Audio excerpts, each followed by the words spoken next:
Well, here we go again. We are back once again, and I really have not made a lot of videos about the decommitments from Alabama because I feel like they're coming in waves, for one, and for two, they're going to continue to come in waves. And I thought it was much of the same. A lot of people see Nick Saban leave, and so like anybody who wants to be coached under the GOAT, what do?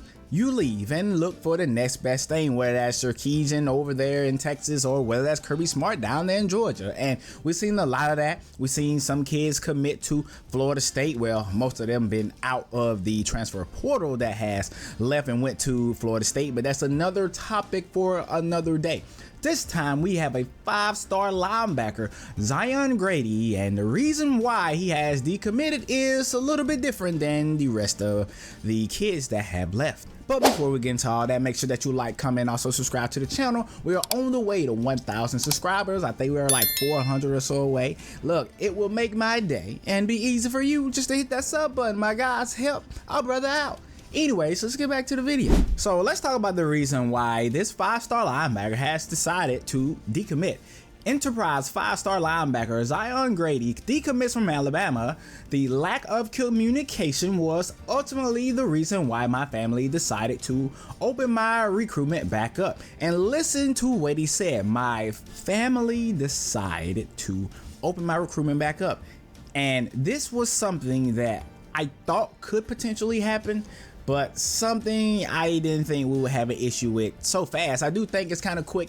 They have only been there for around a week or so, and they're trying their best to keep everybody who is in-house already in-house, but at the same time, you do have to worry about the guys who are committed in the future. So I understand Zion Grady's family on one side, but then on the flip side, I understand Coach Kalen DeBoer is saying, oh man, I just got here. And if Kalen DeBoer is going to tell me the reason why he has not reached out to these other kids just yet is because he wanted to take the full week and figure out what he was going to do or how he was going to keep Caleb Downs on the team, even though it didn't work, I'm fine with that. If that's the explanation, because I understand that you needed to put all of that together. And he just, recently got his defense coordinator, the DB's coach, or the co-defense coordinator together, and there's still some positions on that defensive coaching staff that needs to be worked out. So I get that coming from Kalen DeBoer's perspective, but on the flip side, I do understand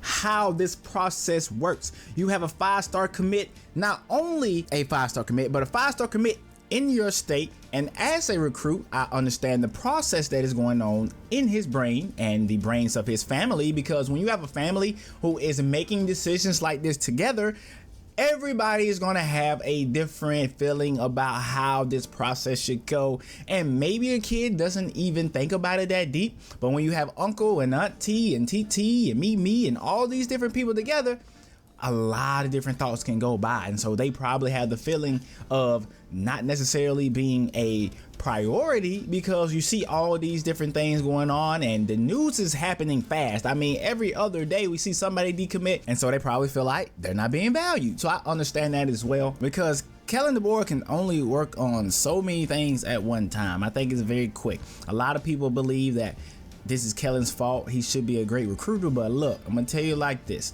I think we should punt the brakes just a little bit. If you have Kirby Smart on one side, you have Steve Sarkisian on another side, you got Florida State over there, you have all these different people, it's easy for them to say, okay, let me go through this entire recruitment list, let me pick out a couple players, let me get in the ears of the family, because they know how this stuff goes down in the SEC. They know what it's like to recruit down here.